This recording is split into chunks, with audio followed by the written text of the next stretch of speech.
सुप्रभात, नमस्कार, वंदन।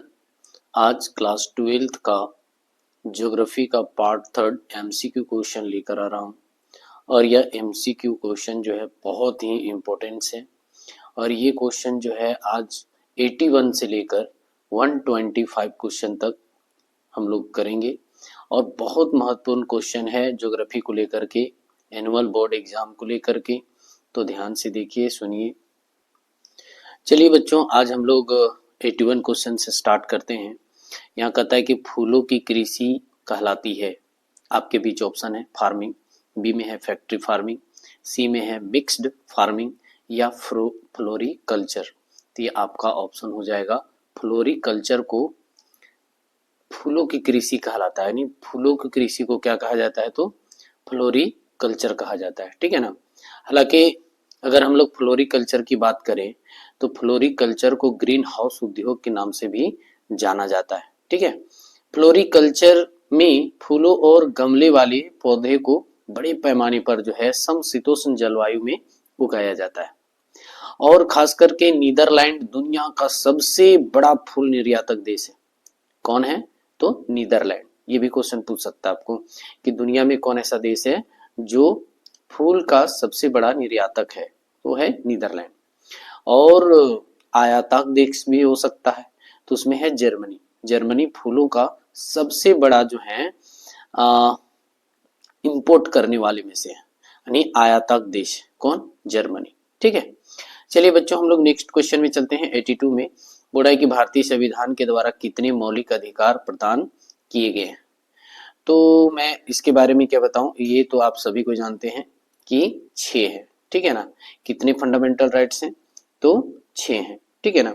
हालांकि भारतीय संविधान के भाग 3 में मौलिक अधिकारों से जुड़े अनुच्छेद 12 से लेकर के 35 तक, ये जो हमारा जो मौलिक अधिकार है भारतीय संविधान का अनुच्छेद 12 से लेकर के 35 के बीच आता है। और कितने मौलिक अधिकार है? तो 6 हैं। ठीक है।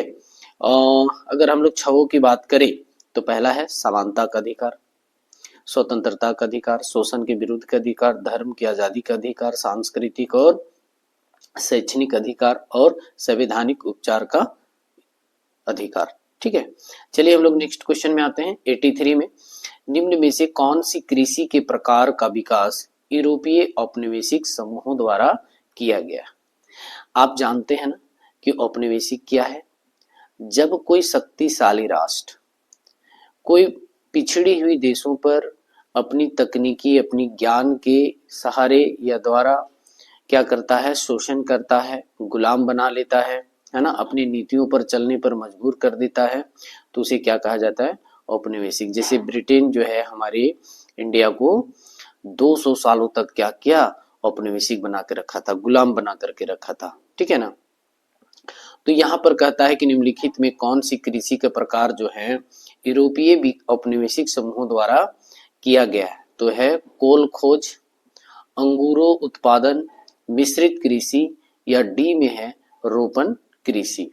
तो आपका आंसर हो जाएगा यहाँ पर जो है आपका ऑप्शन हो जाएगा डी।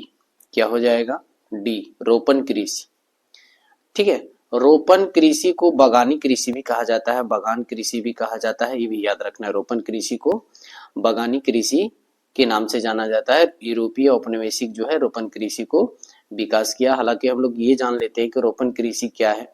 यह एक बृहद स्तरीय लाभोन्मुख उत्पादन प्रणाली, यानी लाभ के लिए जो है ये कृषि किया जाता है। यूरोपीय उपनिवेशों ने अपने अधीन उष्ण कटिबंधीय क्षेत्रों में चाय, कॉफी, कोको, रबड़, कपास, गन्ना, केले और अनानास के पौधे की खेती किया गया। किसके द्वारा? यूरोपीय औपनिवेशिक द्वारा जो है रोपण कृषि का विकास किया। और रोपण कृषि के अंतर्गत क्या आता है? चाय, कॉफी, कोको, रबड़, कपास, गन्ना, केले, है ना, अनानास के पौधे इत्यादि जो है रोपण कृषि के अंतर्गत आता है। और रोपण कृषि सबसे ज्यादा उष्ण कटिबंधीय क्षेत्रों में किया जाता है, जैसे अफ्रीका हो गया, ब्राजील हो गया, स्पेन हो गया, इंडोनेशिया में भी रोपण की कृषि जो है की जाती है। और अगर हम लोग मिश्रित खेती की बात करें, किसकी बात करें? तो मिश्रित खेती की अगर हम लोग बात करें तो जब फसल उगाने के साथ साथ पशुपालन भी किया जाता है तो इसे मिश्रित खेती कहते हैं। ठीक है, या हम लोग कोल खोज कृषि की बात करते हैं तो कोल खोज कृषि जो है सोवियत संघ में सामूहिक खेती का एक तरीका है। कोल खोज जो है कहाँ, तो ये सोवियत संघ, ठीक है, उस वहां पर जो है सामूहिक रूप से जो खेती लोग करते हैं उसका तरीका को कोल खोज कहा जाता है। मिश्रित खेती तो मैंने बता दिया, ठीक है ना। मिश्रित खेती क्या है, तो जब फसल उगाने के साथ साथ जो है पशुपालन भी किया जाता है तो इसे मिश्रित खेती कहते हैं। अच्छा, अंगूर के लिए कहाँ फेमस है, तो महाराष्ट्र। कौन है, महाराष्ट्र। चलिए निम्नलिखित में हम लोग आते हैं 84, ठीक है ना। 84 क्वेश्चन में आते हैं, निम्न में से किस प्रकार की कृषि के में खट्टे रसदार फलों की कृषि की जाती है, तो बाजारीय सब्जी कृषि, भूमध्य सागरीय कृषि, या फिर रोपण कृषि, या सहकारी कृषि। तो ये होता है भूमध्य सागरीय कृषि, ठीक है। अगर हम लोग भूमध्य कृषि के बारे में बात करें, भूमध्य सागरीय कृषि के अंतर्गत जो है बच्चों जैतून, अंगूर, ठीक है ना, और खट्टे फल और कुछ अनाज उगाए जाते हैं। अच्छा, आपको मैं बता दूं कि भूमध्य सागर जो है ये जो है यूरोप, अफ्रीका और एशिया के बीच में भूमध्य सागर है, ठीक है ना। तो इस आस पास के क्षेत्रों पर में क्या होता है, भूमध्य सागरीय कृषि होती है और इसमें जो है खट्टे फल का उत्पादन किया जाता है, जैसे अंगूर हो गया, जैतून हो गया, है ना, और भी फल उगाए जाते हैं। अच्छा, इस आसपास जो है यूरोप हो गया, एशिया हो गया, अफ्रीका हो गया, इसके इर्द गिर्द जो है लमसम जो है 22 और या 21 जो है कंट्री है, ठीक है ना। वहां पर किस प्रकार की कृषि की जाती है, तो भूमध्य सागरीय कृषि की जाती है जो खट्टे फल की होती है, ठीक है ना। यहाँ बोल रहा है खट्टे रसदार, जिसमें अंगूर भी आता है। नेक्स्ट हम लोग क्वेश्चन में आते हैं। हालांकि अगर हम लोग बात करें कि बाजारीय कृषि क्या है, तो बाजारीय कृषि जो है बच्चों, इसको ट्रक कृषि के नाम से भी जाना जाता है, क्योंकि जो है जब सब्जी उत्पादन होता है तो इसे बाजार तक ले जाने में क्या होता है, ट्रक का इस्तेमाल किया जाता है। इसलिए सब्जी और फल का जो उत्पादन होता है उसे ट्रक कृषि के नाम से भी जाना जाता है। हालांकि हम लोग जो है रोपण कृषि के बारे में अगर हम लोग जानना चाहें तो यह एक बृहद स्तरीय कृषि होता है, यह लाभ के लिए किया जाता है और विशेष रूप से चाय, कॉफी, कोको कोला वगैरह जो है चाय, कॉफी, कोको कोला, रबड़, कपास, गन्ना, केला इत्यादि जो है इसके अंतर्गत आता है, ठीक है। हम लोग सब्जी कृषि भी जानेंगे जो ट्रक कृषि के नाम से जाना जाता है। रोपण कृषि में आता है चाय, कॉफी, है ना, रबड़, कपास, गन्ना।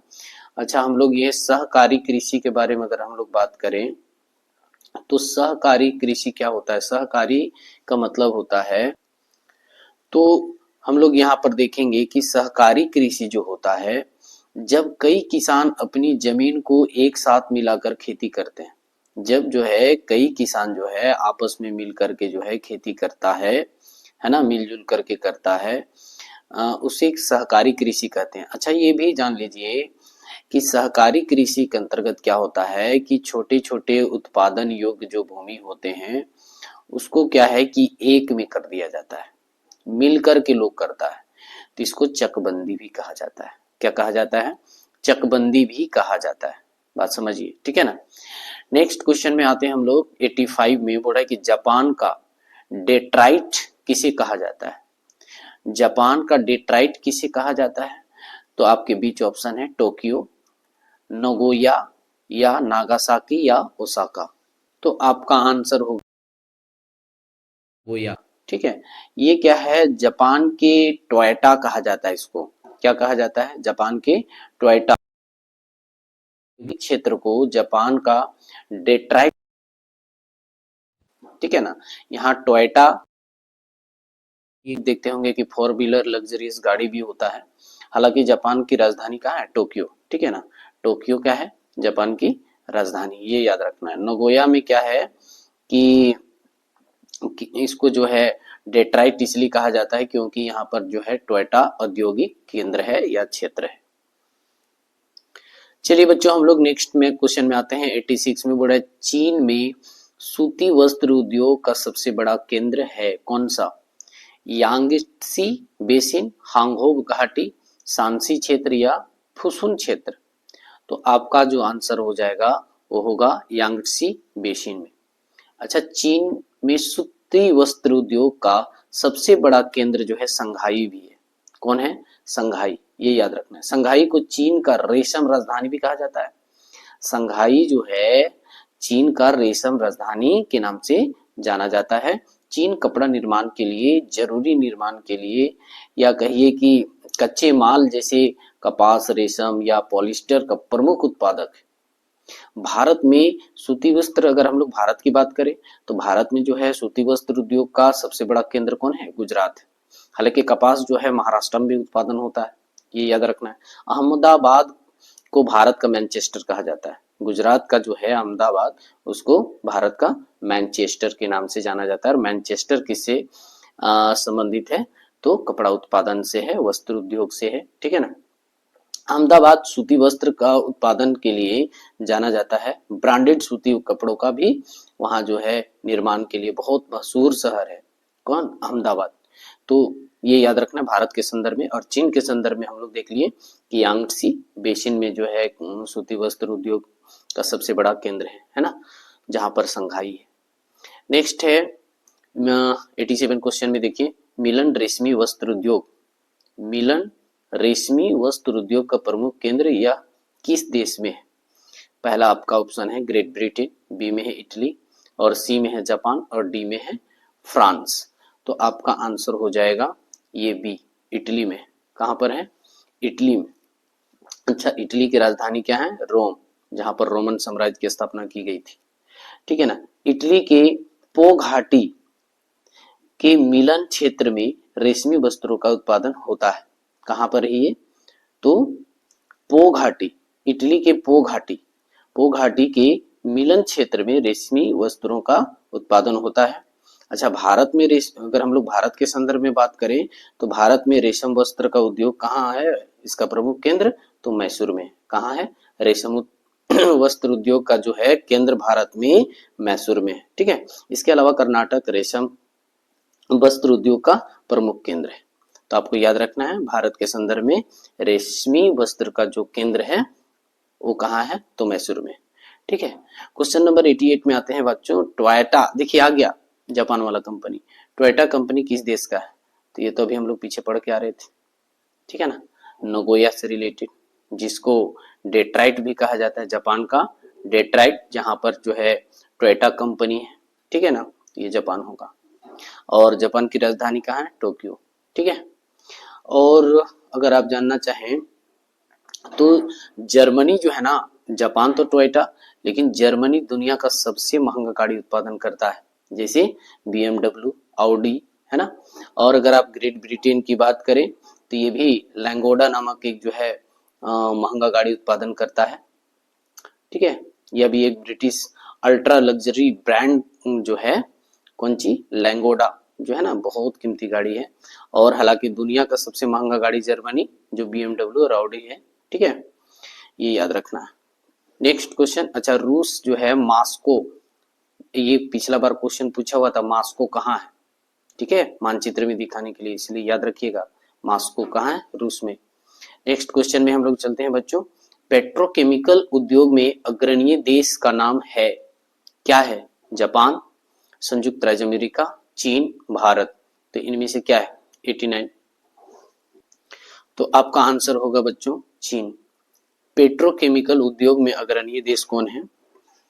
तो है चीन, ठीक है ना। चीन का China petroleum and chemical Corp दुनिया की सबसे बड़ी पेट्रोकेमिकल कंपनी है।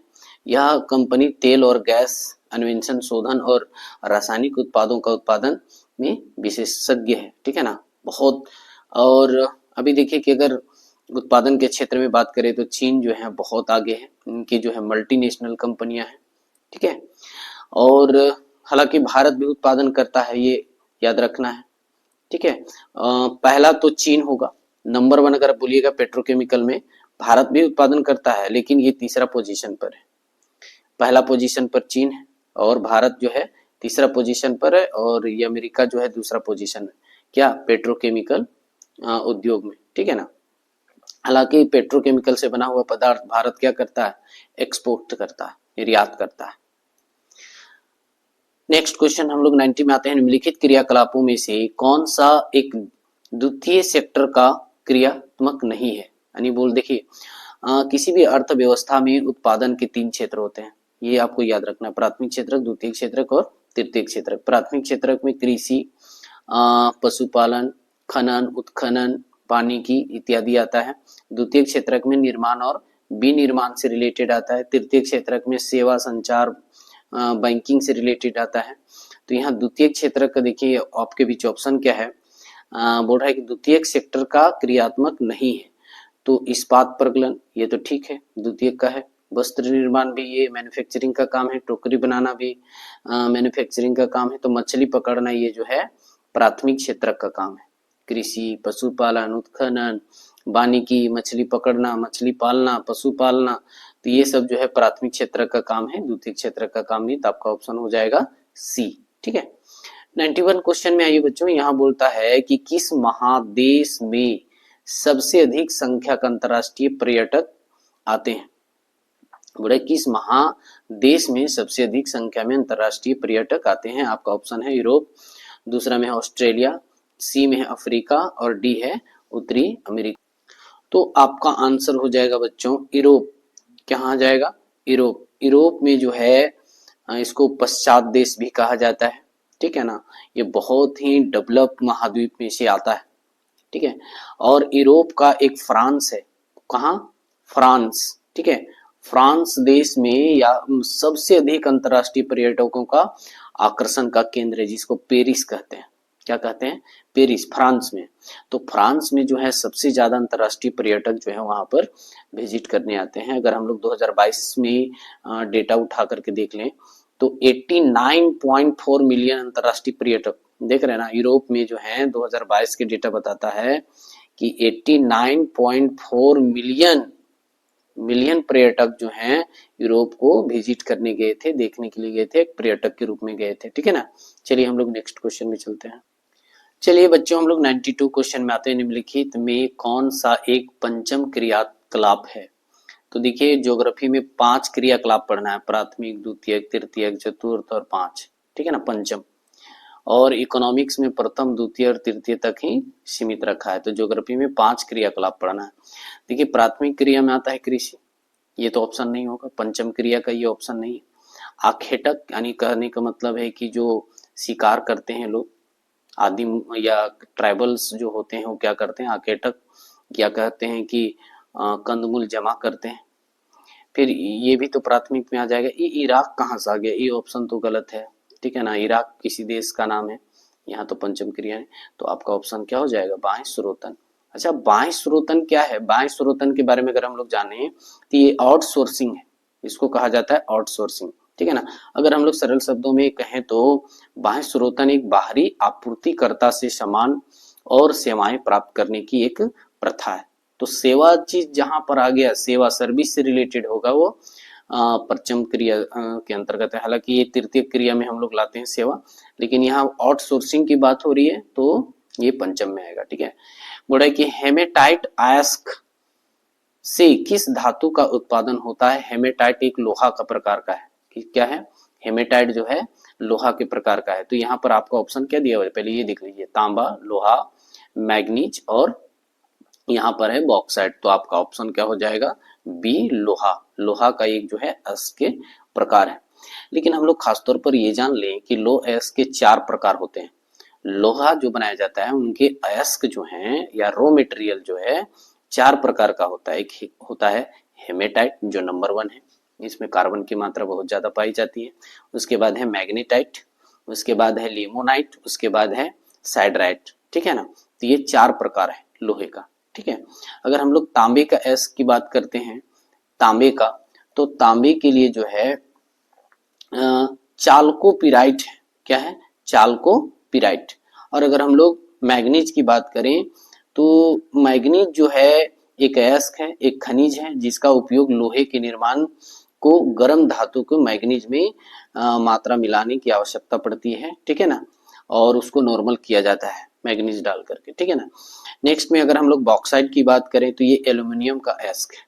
बॉक्साइड जो है एल्यूमिनियम का क्या है, ये एस्क है, ठीक है। और नेक्स्ट क्वेश्चन में आते हैं हम लोग बच्चों 94 क्वेश्चन में, शिक्षा कानून क्रियाकलाप। देखिए शिक्षा जो आता है ना प्राथमिक तो मैं आएगा नहीं, खेती बाड़ी से रिलेटेड है, द्वितीय क्रिया में भी नहीं आएगा, तृतीय क्रिया में भी नहीं आएगा, तो ये आएगा कौन सी में, चतुर्थ क्रिया में, ठीक है ना। आपका जो है 94 का जो आंसर होगा वो डी होगा, चतुर्थ क्रिया शिक्षा और कानून, ठीक है ना। हालांकि हम लोग बोले कि चतुर्थ क्रियाकलाप ज्ञान शिक्षा से जुड़े बौद्धिक कार्यों से जुड़े होते हैं। इनमें से चिंतन, शोध, विकास और नए विचारों का भी समावेश किया जाता है, किसमें, चतुर्थ क्रिया में, ठीक है।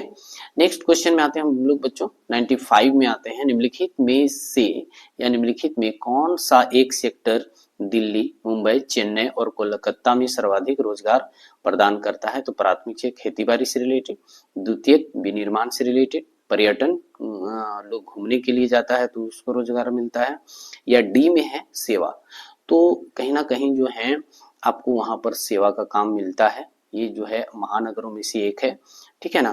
तो महानगर में जो है 50 लाख से अधिक अगर जनसंख्या होता है तो उसको हम लोग महानगर का दर्जा देते हैं। हालांकि ये जो है बहुत ही महानगरों में से भारत का में से एक है, ठीक है ना। अभी तक भारत में जो है लगभग जो है ये महानगरों में बहुत ज्यादा सेवा और रोजगार, मुंबई खास करके जो है रोजगार का एक केंद्र बिंदु माना जाता है, ठीक है। तो आपका जो है 95 का आंसर क्या हो जाएगा, हो जाएगा डी, ठीक है। अगर हम लोग नेक्स्ट क्वेश्चन आते हैं, भारत का सबसे बड़ा तेल शोधक कारखाना कहाँ है। भारत का यहाँ ऑप्शन है आपका जामनगर, ये गुजरात में पड़ता है, मथुरा, बरौनी और हल्दिया कोलकाता में पड़ता है। तो आपका आंसर क्या होगा तेल शोधन में, तो होगा जामनगर। कौन होगा, जामनगर, ठीक है। ऑप्शन ए, ये कहाँ है, तो गुजरात में है, ठीक है ना। और गुजरात की राजधानी कहाँ है, तो गांधीनगर है। अच्छा अगर हम लोग मथुरा की बात करें, मथुरा क्यों प्रसिद्ध है भाई, ये भगवान कृष्ण का जन्मभूमि है, ठीक है ना, यहाँ आस्था का प्रतीक है। अगर हम लोग बरौनी की बात करें तो बरौनी जो है बिहार के बेगूसराय जिले में स्थित है और ये एक औद्योगिक केंद्र है। अच्छा हल्दिया जो है, हल्दिया एक बंदरगाह है, कहाँ है, ये पश्चिम बंगाल में है, ठीक है ना। और विरासत राजधानी के रूप में भी जाना जाता है, यह एक बंदरगाह है, ठीक है ना, हल्दिया। नेक्स्ट क्वेश्चन में आते हैं हम लोग बच्चों 97 में, लोहरदगा किस लिए प्रसिद्ध है। देखिए लोहरदगा जो है यहाँ खनिज के लिए बहुत प्रसिद्ध है, तो किस खनिज के लिए प्रसिद्ध है, आपके बीच ऑप्शन है मैग्नीज, बॉक्साइट, तांबा और डी में है आपका लोहा। तो ये जो है बच्चों लोहरदगा जो है बॉक्साइट के लिए प्रसिद्ध है, किसके लिए प्रसिद्ध है, बॉक्साइट के लिए, ठीक है ना। और लोहरदगा बॉक्साइट खनिज के लिए जो है जाना जाता है और इसे बॉक्साइट टाउन के नाम से भी जाना जाता है, ठीक है ना। हालांकि बॉक्साइट जो है किसके अयस्क है, ये भी जान लेना, बॉक्साइट से क्या बनता है, तो एल्यूमिनियम बनता है, क्या बनता है, एल्यूमिनियम, ठीक है, एल्यूमिनियम, एल्यूमिनियम जो है बनाया जाता है, ये याद रखना, बॉक्साइट किसका अयस्क है, तो एल्यूमिनियम का। नेक्स्ट क्वेश्चन में आते हैं हम लोग बच्चों, बोले कि विश्व स्तर पर सेवाओं का निम्नलिखित में से कितने प्रतिशत योगदान है, विश्व स्तर पर किसका, तो सेवा क्षेत्र का। 3 क्षेत्र हम लोग मानते हैं ना, प्राथमिक, द्वितीयक और तृतीयक, किसी भी अर्थव्यवस्था का जो उत्पादक क्षेत्र होता है 3 होता है विशेष रूप से। तो बोल रहा है कि विश्व स्तर में सेवा क्षेत्र का कितना परसेंट जो है योगदान है, आपका बोल रहा है कि ए 10%, बी 50%, सी 20% और डी 100%। 100% तो नहीं हो सकता है क्योंकि प्राथमिक और द्वितीयक का भी हिस्सा होगा। तो अभी वर्तमान में अगर हम लोग देखें तो सेवा क्षेत्र का जो है योगदान जो है जीडीपी वगैरह में जो है बढ़ रहा है, ठीक है ना। तो अगर आप पढ़ेंगे तो ये कहीं ना कहीं 50% लमसम हो गया है सेवा क्षेत्र का योगदान, ठीक है ना, विश्व स्तर पर। अगर हम लोग भारत के सकल घरेलू उत्पाद की बात करें, जीडीपी की बात करें बच्चों, तो सेवा क्षेत्र का जो योगदान है वो 55%। अगर हम लोग भारत के संदर्भ में जीडीपी की बात करें, जीडीपी का, तो भारत में जो है सेवा क्षेत्र का 55% योगदान है। लेकिन हम लोग विश्व स्तर पर बात कर रहे हैं तो विश्व स्तर का जो एवरेज होता है थोड़ा घट जाता है, तो 50%, ठीक है ना। और सेवा क्षेत्र को किस क्षेत्र में लाया जाता है बच्चों, तो तृतीय क्षेत्र में लाया जाता है, ये भी आपको जानना है। 99 क्वेश्चन में आते हैं बच्चों, यहाँ बोलता है कि संसार के प्रसिद्ध वैश्विक नगर निम्नलिखित में से कौन कौन है? तो देखिए यहाँ पर जो है आपका ऑप्शन है दिल्ली, लंदन, हांगकांग, फिर है London, New York, Mumbai, London, New York, Tokyo, या डी में है कोलकाता, पेरिस और टोरंटो। तो आपका जो आंसर हो जाएगा ये लंदन, ग्रेट ब्रिटेन, न्यूयॉर्क और टोक्यो जो है ये संसार के प्रसिद्ध वैश्विक नगर में से आता है। यहाँ पर जनसंख्या बहुत सघन पाया जाता है। ठीक है, तो यही याद रखना है, लंदन, न्यूयॉर्क, टोक्यो संसार के प्रसिद्ध वैश्विक नगर में आता है। नेक्स्ट क्वेश्चन में आते हैं हम लोग, पनामा नहर जोड़ता है। तो पनामा नहर जो है उत्तरी अमेरिका और दक्षिणी अमेरिका के बीच में पाया जाता है। पनामा नहर जोड़ता है पनामा नगर को, पनामा नगर को। तो पोर्ट सईद कहाँ है? पोर्ट सईद आपको बता दूं कि ये मिस्र में पाया जाता है। ठीक है, और मिस्र में जो है एक नहर है जिसका नाम है स्वेज नहर। ठीक है, तो स्वेज नहर का एक पॉइंट का नाम है पोर्ट सईद। ये तो होगा नहीं। कोलोन, कोलोन भी नहीं होगा। होनोलुलु से या लाल सागर, तो लाल सागर भी स्वेज नहर को बनाने में है, भूमध्य सागर से जोड़ते, तो भी ऑप्शन नहीं होगा, ये भी ऑप्शन नहीं होगा। तो आपका हो जाएगा होनोलुलु, पनामा नहर जोड़ता है। अगर हम लोग पनामा नहर की बात करें तो होनोलुलु जो है वो अमेरिकी राज्य का हवाई राजधानी है। क्या है? हवाई की राजधानी है। हवाई एक जगह का नाम है और उसकी राजधानी है कौन? होनोलुलु, जो पनामा नहर जोड़ता है। अगर हम लोग पनामा नहर की बात करें बच्चों तो प्रशांत महासागर और अटलांटिक महासागर से जोड़ती है। ये बहुत खास करके उत्तरी अटलांटिक तो जो है बहुत ही व्यस्तम जल मार्ग में से एक है। पनामा नहर मानव निर्मित एक जल मार्ग है। ये जो है मानव निर्मित है, बनाया गया है ये पनामा नहर। ठीक है ना, और जलयान नहर है, यहाँ पर जो है जल आना जाना करते रहता है। अगर हम लोग पनामा नहर की लंबाई की बात करें तो ये 82 किलोमीटर है, ये याद रखना है। इसकी जो लेंथ है बच्चों कितना किलोमीटर है? तो 82 किलोमीटर है। और औसत ऊंचाई चौड़ाई की बात करें तो वो जो है लेंथ कितना है, लंबाई कितना है? तो लंबाई जो है 82 किलोमीटर है। अगर हम लोग चौड़ाई की बात करें तो 90 मीटर है। ये किलोमीटर में है और ये मीटर में है, याद रखना है। उसके बाद क्या है? गहराई जो है 12 मीटर है। पनामा नहर की गहराई 12 मीटर, चौड़ा 90 मीटर, लंबा 82 मीटर किलोमीटर। ठीक है, हम लोग नेक्स्ट क्वेश्चन में अगर हम लोग स्वेज नहर की बात करते हैं बच्चों, तो स्वेज नहर जो है भूमध्य सागर और लाल सागर को जोड़ करके बनाया गया है। और ये जो पोर्ट सईद है ना, आपको मैं बता चुका हूं कि ये जो है मिस्र में है। अगर हम लोग कोलोन की बात करें तो कोलोन जो है बच्चों जर्मनी में है। कहाँ पर है? जर्मनी में, याद रखना है, सबकी जगह बता दिए। नेक्स्ट क्वेश्चन में आते हैं हम लोग बच्चों, 101 में वर्ल्ड वाइड वेब की आविष्कार कौन है, ये आविष्कारक कौन है?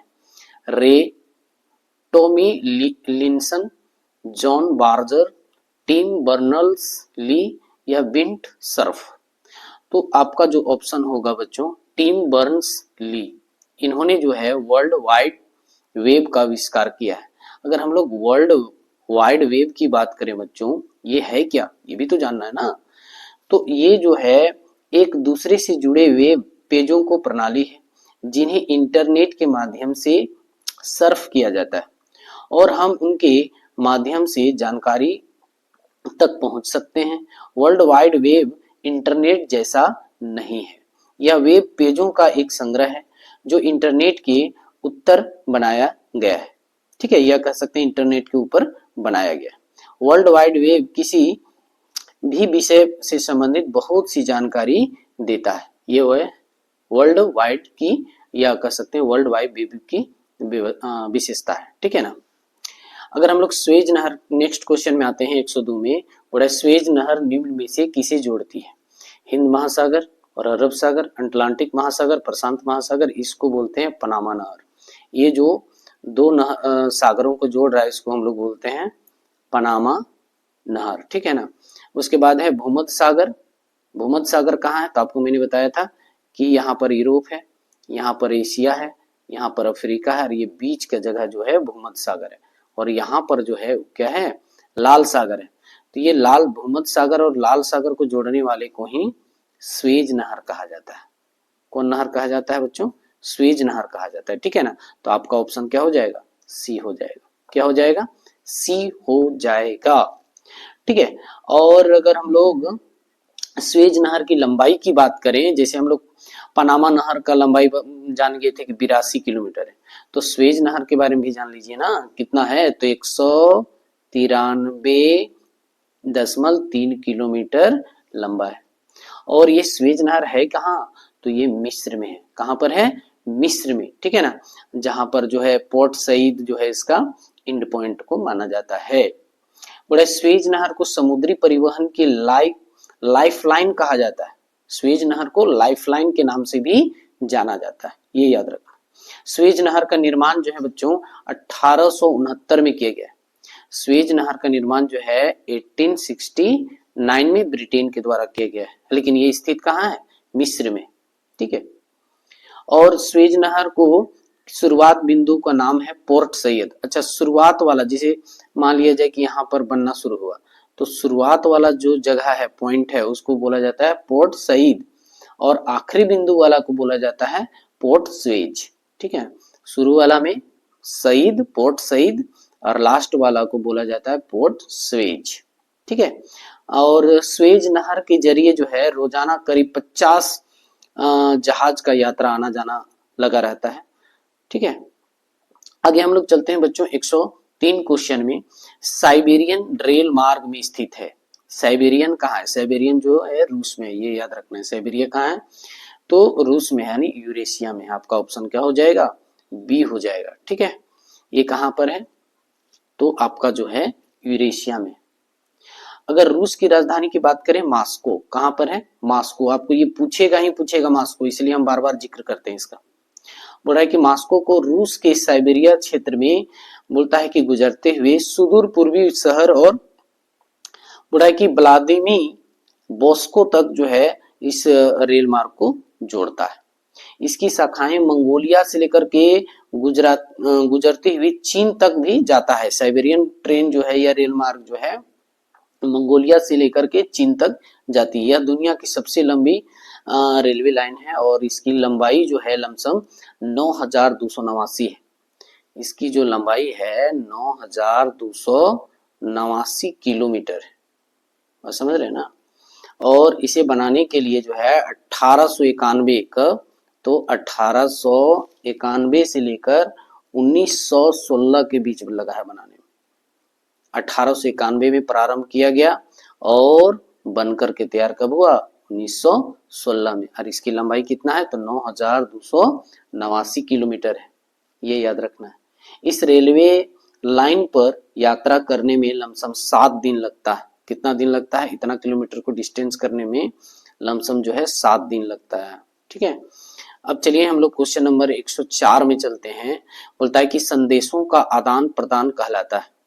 जब हम लोग संदेश का आदान प्रदान करते हैं तो उसे ऑप्शन नंबर ए है दूरसंचार बोलते हैं, वक्तव्य बोलते हैं, परिवहन बोलते हैं, या संचार बोलते हैं। तो उसको संचार कहते हैं बच्चों। एक व्यक्ति जो है अपना विचारधारा दूसरे व्यक्ति को बताता है, या किताब के जरिए है, तो उसको हम लोग संचार के माध्यम से जानते हैं, या संचार कहते हैं। ठीक है ना। हालांकि बच्चों हम लोग दूर संचार के द्वारा जो है संदेशों का आदान प्रदान करते हैं, संचार के द्वारा भी करते हैं, कम्युनिकेशन इसको बोलते हैं। तो ज्यादातर जो है आप देखेंगे कि अगर दूर संचार अगर बोले तो भारत में जो है दूर संचार की शुरुआत जो है कब हुआ था? 1851 में। कब हुआ था? 1851 में हुआ था। अंग्रेजों ने कोलकाता के पास जो है पहली लैंडलाइन चालू की थी। हालांकि टेलीफोन सेवाएं की जो है औपचारिक शुरुआत 1881 में किया गया था।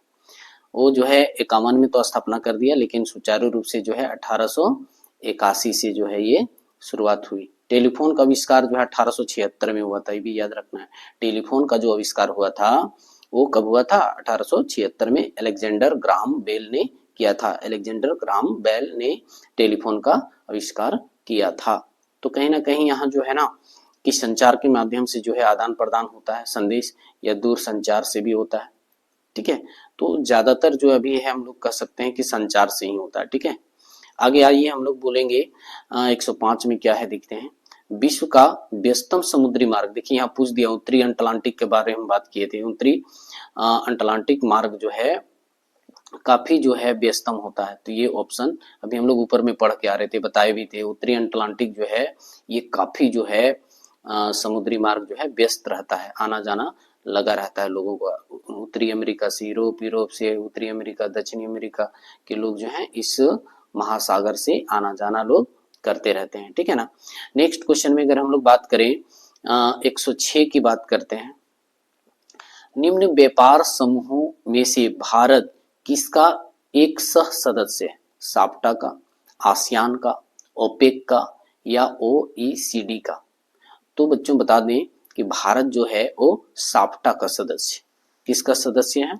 तो साप्टा का सदस्य। इसको इसका फुल फॉर्म क्या है?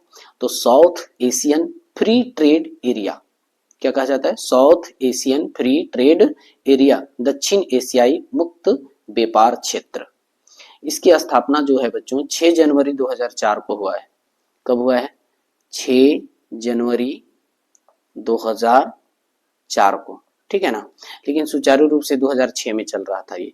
स्थापना विशेष रूप से हम लोग जान लेते हैं कब हुआ था, 2004 में हुआ था साप्टा का। साप्टा का फुल फॉर्म क्या है? South Asian free trade area, ठीक है, ये याद रखना है। और अगर हम बता दें कि इसका सदस्य देश जो है अभी 8 है। कितने हैं?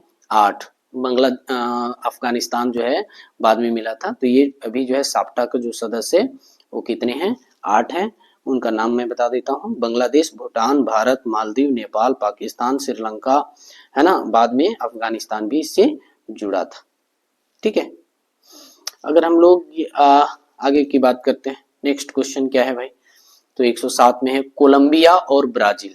देखिए यहाँ पर कोलंबिया और ब्राजील में किस फसल का उत्पादन सबसे अधिक होता है? आपके बीच ऑप्शन है गेहूं, मक्का, कहवा या फिर चावल। तो आपका आंसर हो जाएगा कहवा। क्या होगा? ब्राजील तो खैर कहवा के लिए फेमस है, ठीक है। अच्छा, ब्राजील में एक कॉफी का उत्पादन होती है ना। कॉफी के बागानों को क्या कहा जाता है? तो वहाँ फेजेंडा कहा जाता है। ये भी याद रखना, ये क्वेश्चन बहुत बार पूछा हुआ है कि कहवा की खेती को क्या कहा जाता है ब्राजील में? तो फेजेंडा कहा जाता है, ठीक है। नेक्स्ट क्वेश्चन में आते हैं हम लोग 108।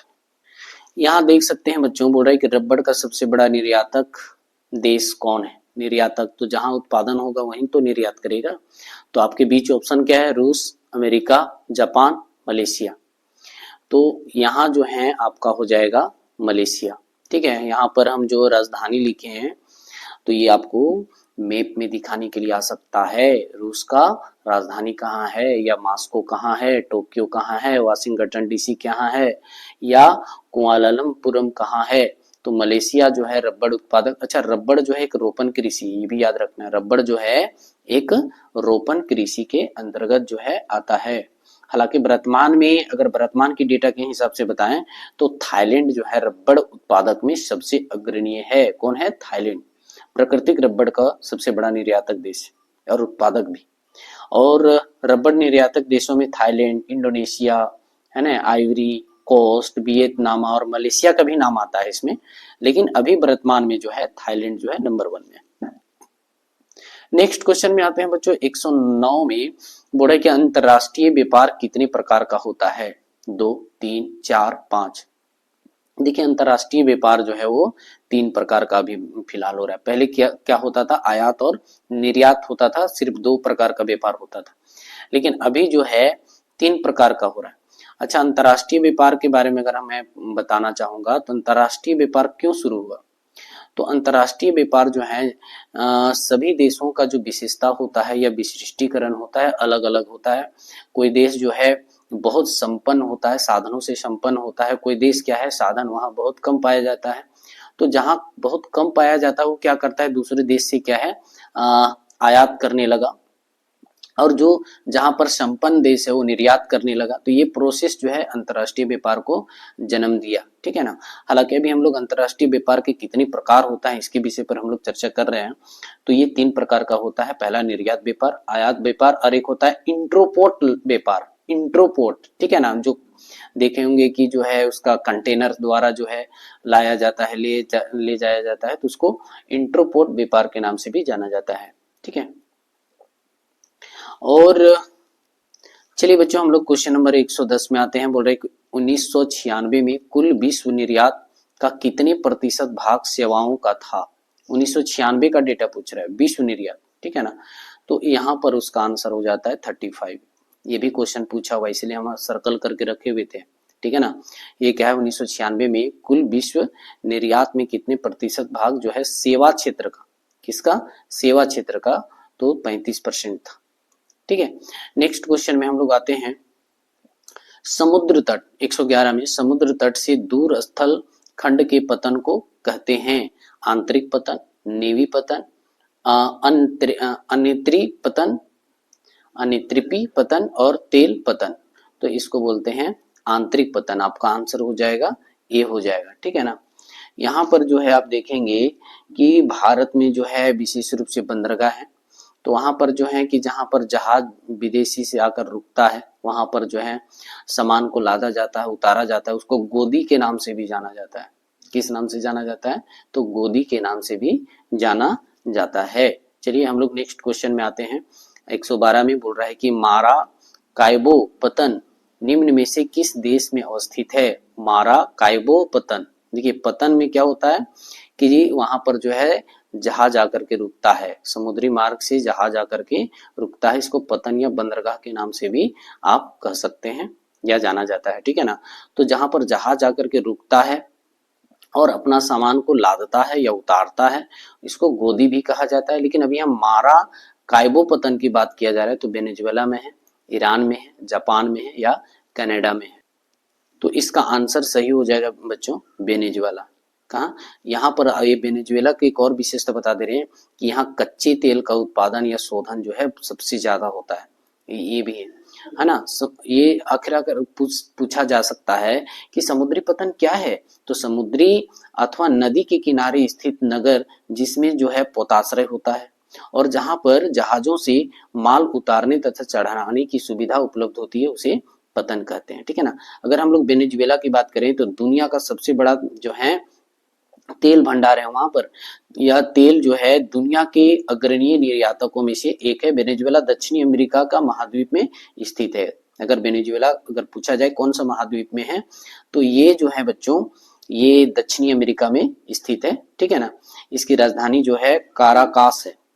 क्या है, काराकास। वेनेजुएला का जो राजधानी है वो काराकास। नेक्स्ट आते हैं हम लोग 113 क्वेश्चन में।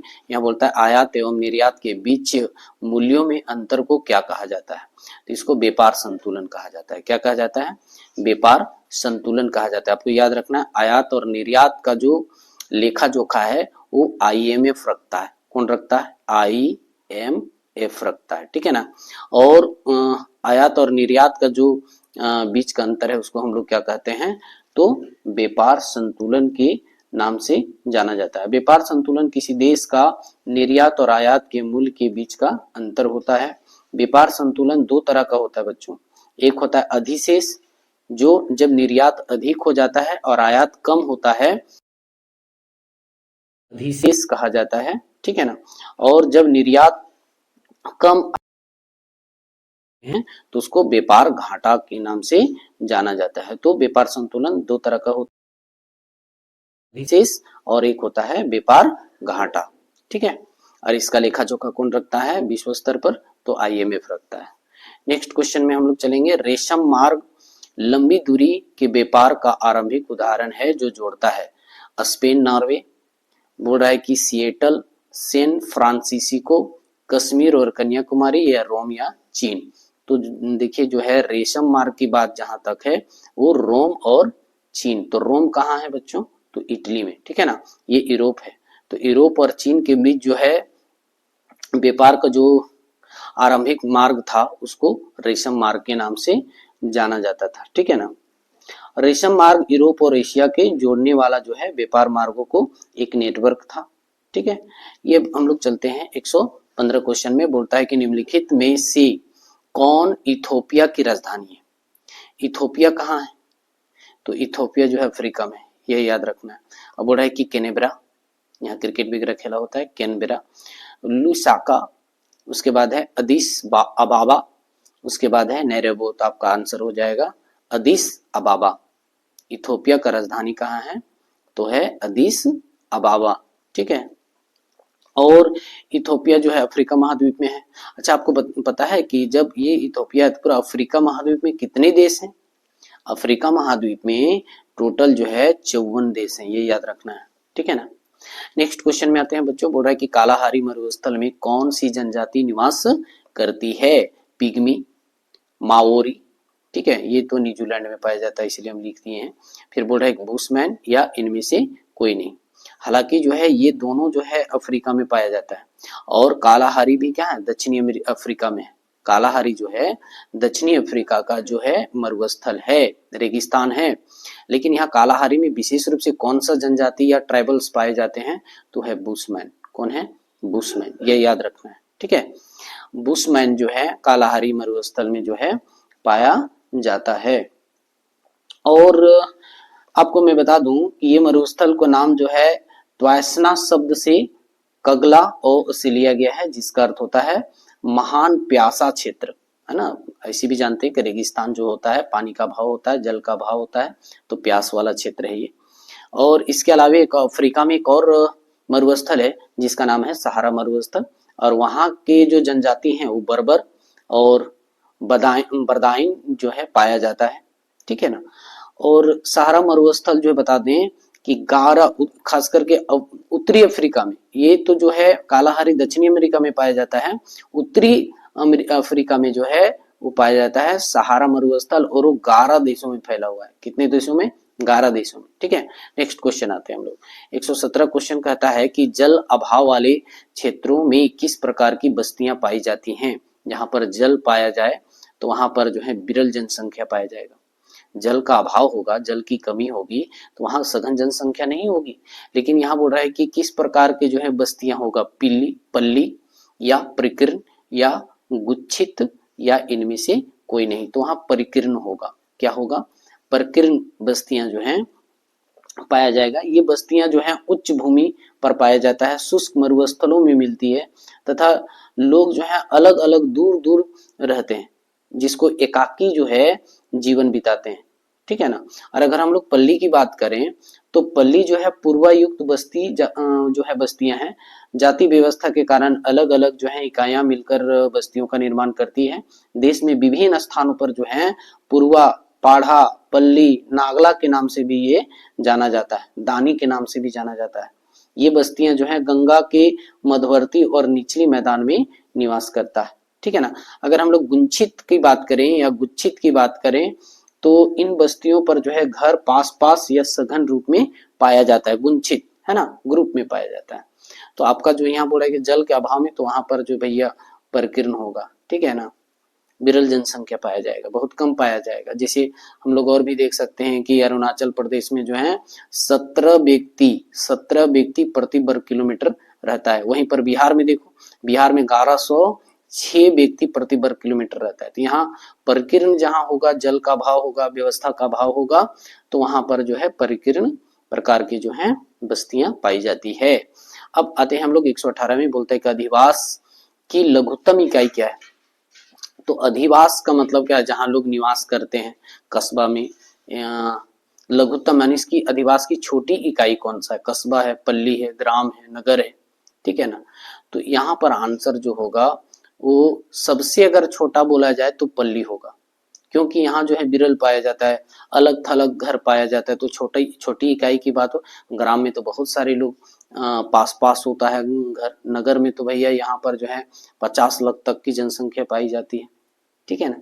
तो अगर हम लोग बात करें कस्बा का, कस्बा क्या है? तो कस्बा जो है सबसे छोटे स्तर का नगरीय बस्ती है। इसमें कुछ जो है ग्रामीण क्रियाएं भी होती हैं, ठीक है ना। इनकी जनसंख्या लाख से कम पाया जाता है, इसको कस्बा का। लेकिन अधिवास में जो है ना, पल्ली की जगह पर आपको आंसर कहीं कहीं कस्बा भी दिया होगा, क्योंकि कस्बा का डिफिनेशन जो है सबसे छोटी इकाई का स्तर होता है, नगरीय बस्ती होता है, लेकिन नगर होता है यहाँ पर, ठीक है ना। इसमें कुछ ग्रामीण क्रियाएं भी होती हैं और इसकी जनसंख्या लाख से कम। लेकिन लाख तो पल्ली में पाया भी नहीं जाता है, यहाँ जो है अलग थलग लोग रहते हैं, ठीक है ना। इसीलिए मैंने आंसर जो है पल्ली को रखा है। और अगर हम लोग बात करें नगर का, तो नगर क्या है? ठीक है ना, नगर या एक सुविकसित नगरीय रूप होता है, ठीक है ना। इसमें नगरीय व्यवसाय का प्रभुत्व मिलता है। भारत में 1 लाख से अधिक परंतु 10 लाख से कम जनसंख्या वाली नगरीय बस्ती को नगर कहा जाता है। अगर 10 लाख से कम जनसंख्या वाली नगर है तो उसको हम लोग नगर कहेंगे, लेकिन 1 लाख से अधिक होगा, ठीक है ना। और अगर हम लोग ग्राम की बात करें तो गांव जो है भारतीय संस्कृति का मूल आधार माना जाता है ना। महात्मा गांधी कहते हैं कि यदि गांव की प्राचीन सभ्यता नष्ट हो गई तो देश भी अंततः नष्ट हो जाएगा। ये गांधी जी का कहना था गांव के विषय में। गांव के संबंध में महात्मा गांधी ने क्या कहे हैं कि यदि गांव की प्राचीन सभ्यता नष्ट हो गई तो देश भी अंततः क्या हो जाएगा, नष्ट हो जाएगा। और गांव में रहने वाले लोगों को जीविका प्रमुख आधार क्या है, कृषि है। प्रायः गांव हरे भरे पेड़ पौधे से घिरे होते हैं। गांव में विभिन्न जाति के लोग जो हैं आपस में प्रेम भाव से रहते हैं, एक दूसरे के दुख सुख में जो है पारस्परिक सहयोग करते हैं। प्रायः गांव में घर मिट्टी और ईंटों के घास फूस से बने होते हैं, लेकिन प्रेम से रहते हैं। वाह। फिर गांव किसी सुनियोजित योजना के अनुसार नहीं बसाए जाते, जहां तहां होता है, टेढ़ा मेढ़ा जो है गलियां जो होती हैं अव्यवस्थित रूप से होती हैं, हालांकि प्रेम से रहते हैं। सातवां क्या है कि आज भी अधिकांश गांव के लोग निरक्षर, अज्ञानी और रूढ़िवादिता और परंपरावादी में पर विश्वास करते हैं। तो यह है गांव, ठीक है ना। नेक्स्ट में आते हैं हम लोग बच्चों, बोर्ड है कि मेगा नगर की जनसंख्या कितनी होती है। तो आपके बीच ऑप्शन है 10 लाख, 50 लाख से अधिक। 50 लाख, यहाँ देखिए 2 ऑप्शन दे दिया इसलिए इसको अंडरलाइन किए हुए हम। 1 लाख, तो आपका ऑप्शन हो जाएगा बी 50 लाख से अधिक, या सी 50 लाख से 50 लाख से अधिक होगा। यहाँ कम तो होगा ही नहीं, ये ऑप्शन गलत है, ठीक है ना। 50 लाख से अधिक। मेगा मतलब होता है महानगर, मेगा का दूसरा नाम क्या होता है, महानगर, ठीक है ना। तो यहाँ अधिक है और यहाँ कम है, ठीक है, तो आपका अधिक वाला होगा। मेगा मतलब महानगर। और हम लोग बात करें मेगा नगर में या महानगर में बच्चों, यानी यहाँ भी भारत में खास करके मुंबई, कोलकाता, दिल्ली, चेन्नई, बेंगलोर, हैदराबाद और भी बहुत सारे जो हैं मेगा नगर के अंतर्गत आता है। 2011 के अनुसार अगर हम बात करें मेगा नगर का या महानगर का, तो अभी 53 है। कितने हैं, 53। भारत में जो है 53 जो है 2011 के हिसाब से जो है मेगा नगर या महानगर है। अगर 1981 की बात करें बच्चों, 1981 में मात्र 12 था। 1981 में जो है 12 था, फिर 1991 में बढ़कर के 23 हो गया, फिर जो है 2011 में 53 हो गया। तो धीरे धीरे कहीं ना विकास कर रहा है। यहाँ पर देखिए 1981 की बात कर रहा है, 1981 में जो है महानगर था 12 था, फिर 10 साल बाद देखिए 1991 में जनगणना जब हुआ तो पता चला कि 23 हो गया, यानी 23 हो गया। फिर 2011 में जब जनगणना हुआ तो पता चला कि 53 है, जहां पर 50 लाख से अधिक जनसंख्या पाई जाती है, ठीक है ना। अब आ जाते हैं हम लोग 120 में। तो यहाँ क्वेश्चन बोलता है एशियन कहाँ है। एशियन आपके बीच ऑप्शन है जापान, रूस, जर्मनी, भारत। तो आपका ऑप्शन होगा जर्मनी। क्या होगा, सी। ऑप्शन आपका हो जाएगा सी, ठीक है ना। जर्मनी के नॉर्थ राइन वेस्टफेलिया राइज में स्थित है ये एक शहर है, ठीक है ना, जिसका नाम है एसेन। कहाँ है, जर्मनी में। जर्मनी में BMW और ऑडी नामक महंगी लग्जरियस गाड़ी बनाई जाती है, ये याद रखना आपको। बाबा बुदन पहाड़ी, चलिए 121 में आ जाते हैं। बाबा बुदन पहाड़ी कहाँ है, कर्नाटक में, गोवा में, झारखंड में, उड़ीसा में। तो बाबा बुदन जो है ना पश्चिमी घाट जो है भारत का, जो है पश्चिमी घाट वाला एरिया में है, ये याद रखना है। पश्चिमी घाट, तो पश्चिमी घाट में तो झारखंड आएगा नहीं, उड़ीसा आएगा नहीं, गोवा आ सकता है और कर्नाटक आ सकता है। तो गोवा में ज्यादा पहाड़ी एरिया है नहीं, तो आपका ऑप्शन हो जाएगा कर्नाटक। क्या हो जाएगा, कर्नाटक। और ये याद रखिए पश्चिमी घाट का हिस्सा है कौन, बाबा बुदन पहाड़ी, ठीक है ना। बाबा बुदन पहाड़ी कर्नाटक के चिकमंगलुरु जिले में स्थित है। चिकमंगलुरु जिले में स्थित है ये पहाड़ियां, पश्चिमी घाट का एक हिस्सा है, ठीक है ना। इन्हें जो है चंद्रद्रोण पहाड़ी भी कहा जाता है। बाबा बुदन को क्या कहा जाता है, चंद्रद्रोण पहाड़ियां, ठीक है। चलिए बच्चों हम लोग 122 में आ जाते हैं। बोला 2011 के प्रारंभ में भारत में कितनी मिलियन सिटी थी। देखिए पूछ ही दिया ना, अभी हम यहाँ इससे पहले बताए थे 53, तो आपके बीच में ऑप्शन है कहीं 53 ए में आंसर हो जाएगा। उसके बाद जो है ये जो है आपको याद रखना है कि 1981 में कितना था 12, 1991 में कितना था 23, फिर 2011 में कितना था 53, हमने याद रखा था, ठीक है ना।